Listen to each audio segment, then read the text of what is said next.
Hi guys, welcome to Classic Rock and Country Music Facts and Trivia. Appreciate you being here. As always, please subscribe before we get started. Thank you.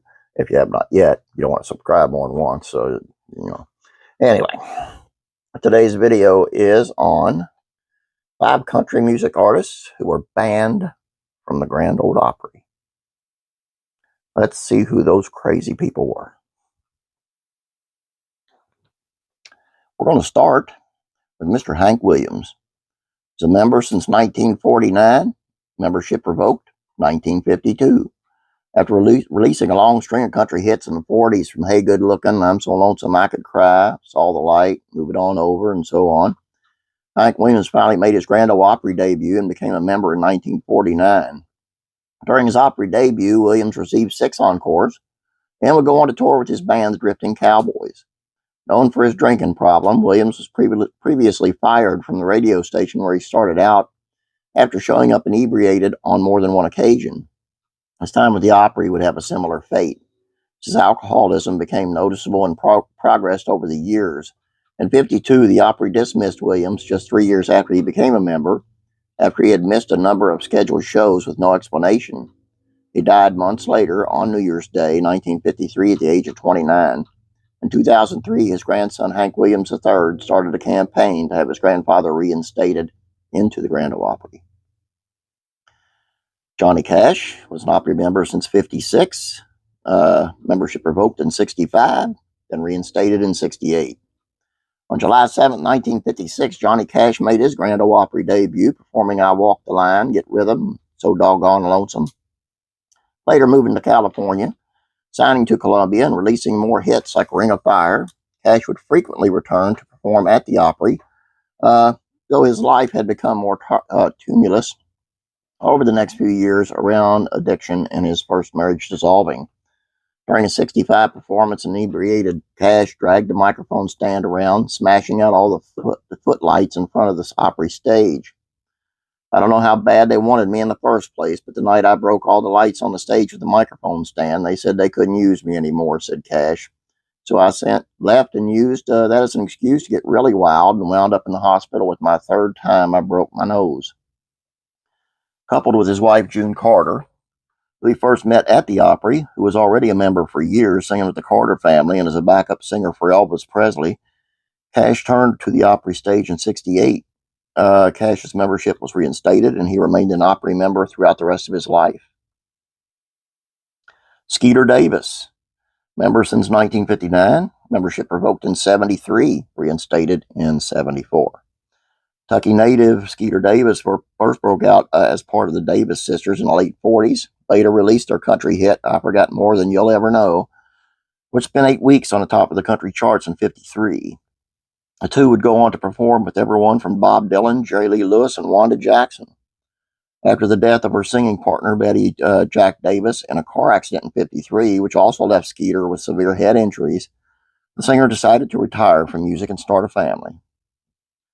Returning to music as a solo artist in 1958, she became a member of the Opry in 1959, taking to the Opry stage on December 8th of 1973, days after Davis witnessed the arrest of the Christian organization Christ is the Answer Crusade at a local shopping center and expressed her disdain at the police officer's actions.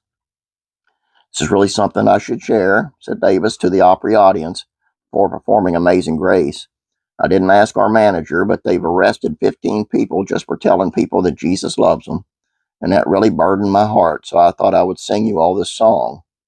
After sharing her opinion on the local Nashville police, Davis' membership was suspended and she was banned from performing at the Opry. In 1974, the Opry welcomed her back, and she continued to perform there until her very last performance in 2002. The Killer, Jerry Lee Lewis, banned from the Opry in 1973.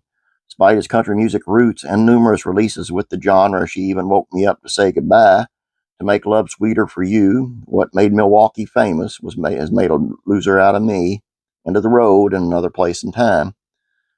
Jerry Lee Lewis was finally inducted into the Country Music Hall of Fame in 2022. Just weeks before his death, never felt accepted by the Nashville country community. When he was asked to perform at the Opry on January 20th, 1973, he decided to break the house rules they gave him: no cursing, no playing rock songs.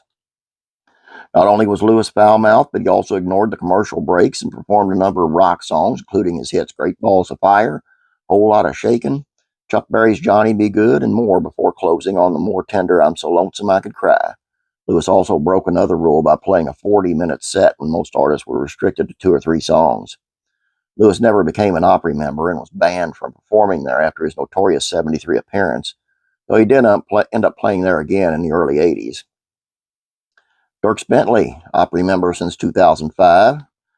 Though Dierks Bentley was eventually welcomed into the Grand Ole Opry as a member in 2005, he was banned from the venue long before he even performed inside. Working as a researcher at a local TV station, the Nashville Network, which was located on the Opryland grounds, Bentley found a way to sneak backstage and hang out with the Opry performers on the weekends. When the Opry general manager, Pete Fisher, caught on to Bentley lurking about too often, according to the Opry, yet his access to the venue were limited. After releasing his 2003 self-titled debut at the first #1, What Was I Thinking?, which was coincidentally inspired by a girl he met backstage at the Opry long before he was signed by a label, Bentley made his Grand Ole Opry debut that same year and was introduced by Ricky Skaggs. After releasing another hit album with the follow-up, Modern Day Drifter, Bentley was inducted into the Opry on October 1st of 2005 and became the 3rd youngest member after Josh Turner and Carrie Underwood.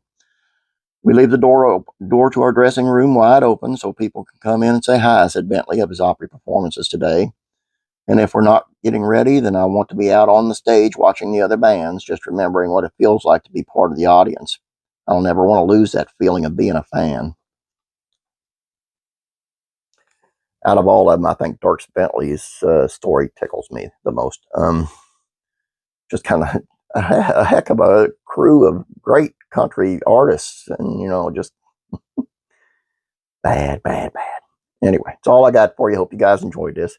Please don't forget to subscribe. Have a great day. God bless you. I'm praying for you.